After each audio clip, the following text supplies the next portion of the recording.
दुनिया में जब पुराने गठबंधन टूट रहे हैं, नए मोर्चे बन रहे हैं और अमेरिका चीन की टक्कर लगातार तेज हो रही है, उसी वक्त रूस ने भारत की तरफ एक बड़ा कदम बढ़ाया है।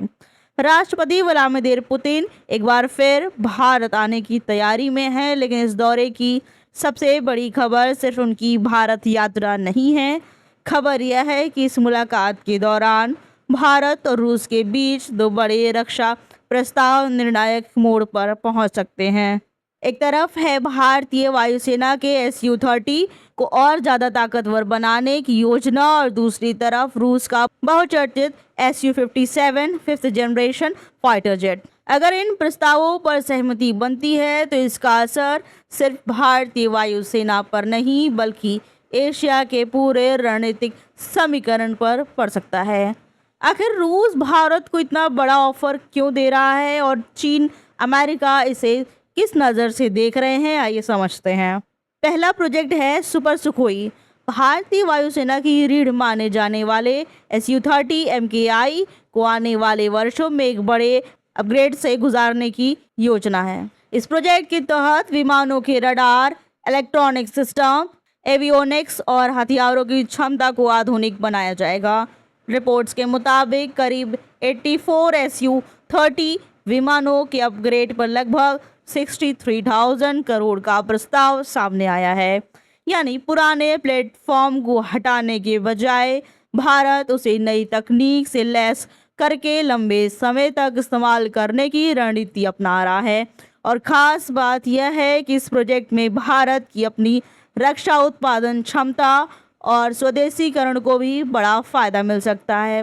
लेकिन असली चर्चा दूसरे प्रस्ताव को लेकर है। रूस का SU-57 5th जनरेशन फाइटर है। अब तक इस विमान को लेकर भारत रूस के बीच सहयोग की संभावनाओं पर कई बार चर्चा हो चुकी है, लेकिन अगर इस बार रूस भारत को इसे भारत में बनाने का प्रस्ताव देता है तो यह एक बड़ा रणनीतिक बदलाव होगा।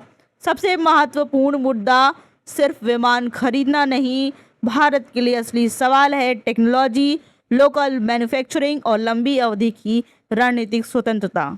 अगर भारत में SU-57 के निर्माण और तकनीकी सहयोग का कोई ठोस समझौता होता है तो इससे भारतीय एरोस्पेस इंडस्ट्री को भी बड़ा फायदा मिल सकता है।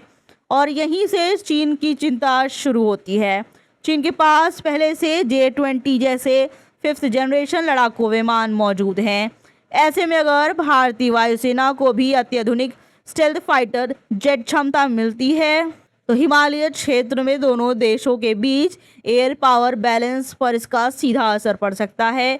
यानी यह सिर्फ एक फाइटर जेट की डील नहीं होगी, यह भारत की एयर डिफेंस और एयर डोमिनेंस क्षमता को मजबूत करने वाला रणनीतिक कदम हो सकता है। अमेरिका के लिए भी संदेश साफ है। भारत आज अमेरिका के साथ भी रणनीतिक साझेदारी बढ़ा रहा है और रूस के साथ अपने पुराने रक्षा संबंध भी बनाए हुए है। ये भारत की विदेश नीति की सबसे बड़ी खासियत स्ट्रैटेजिक ऑटोनॉमी है। नई दिल्ली किसी एक गुट का हिस्सा बनने के बजाय अपने राष्ट्रीय हित के हिसाब से अलग अलग देशों के साथ रिश्ते आगे बढ़ा रही है। अगर रूस भारत को अत्याधुनिक तकनीक और स्थानीय निर्माण का बड़ा प्रस्ताव देता है तो यह अमेरिका के लिए भी एक संकेत होगा कि भारत अपनी रक्षा जरूरतों में विकल्प खुले रखना चाहता है। लेकिन इस पूरे घटनाक्रम का सबसे बड़ा सवाल यही है, क्या यह सिर्फ रक्षा समझौता है? बिल्कुल नहीं। SU-30 का अपग्रेड भारत को मौजूदा फ्लीट की क्षमता बढ़ाने में मदद कर सकता है। SU-57 जैसी 5th जनरेशन क्षमता भारत की भविष्य की एयर पावर ज़रूरतों को संबोधित कर सकती है और उसके साथ तकनीकी सहयोग भारत के मेक इन इंडिया और आत्मनिर्भर रक्षा उत्पादन को नई दिशा दे सकता है।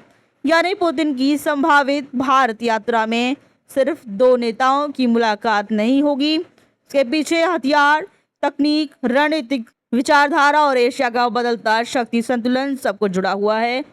अब सवाल आपसे, क्या भारत को SU-30 अपग्रेड के साथ SU-57 जैसे 5th जनरेशन फाइटर पर भी रूस के साथ आगे बढ़ना चाहिए? क्या इससे चीन और पाकिस्तान के मुकाबले भारत की रणनीतिक स्थिति और मजबूत होगी? अपनी राय कमेंट कर जरूर बताएं। जय हिंद।